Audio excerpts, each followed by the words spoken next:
Local coverage you can count on continues with Glenn Marini's Sports Report. Sports coverage you can count on.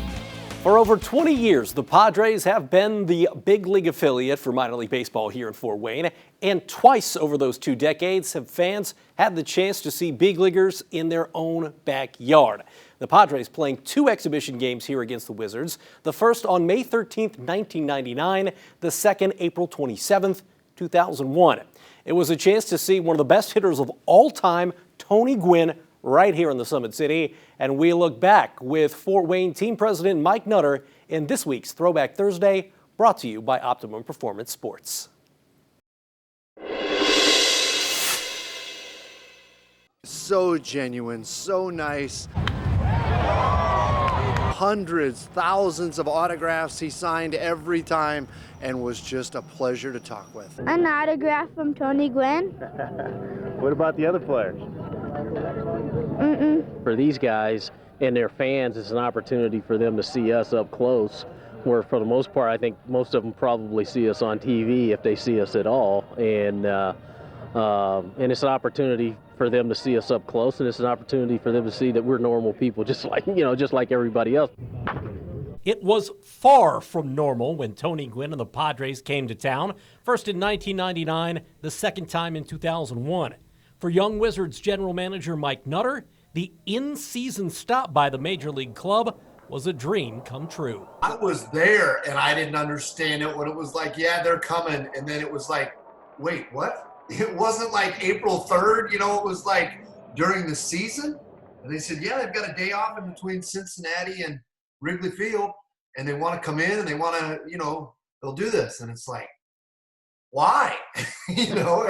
And 20 years later, maybe that's a testament to the San Diego Padres. This is definitely nice, especially if it was low A ball.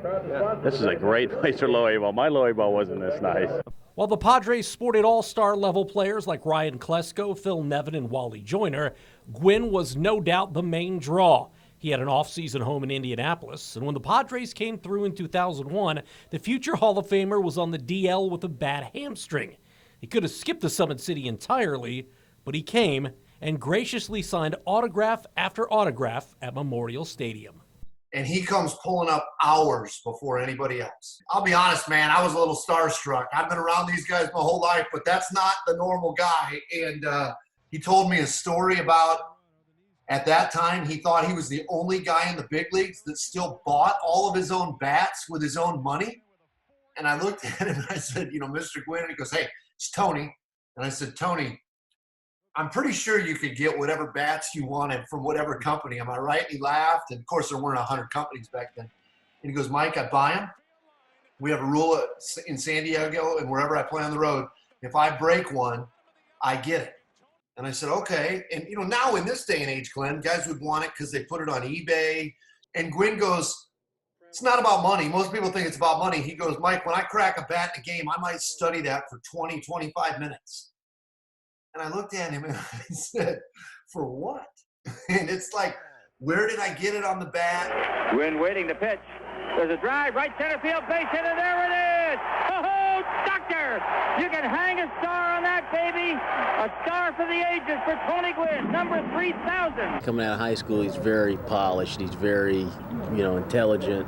Got a great swing, and it's just a matter of now. It's about finding out what he can do. He's probably the best hitter in our generation by far, and just filtering what he says, about the game and about the, just life in total.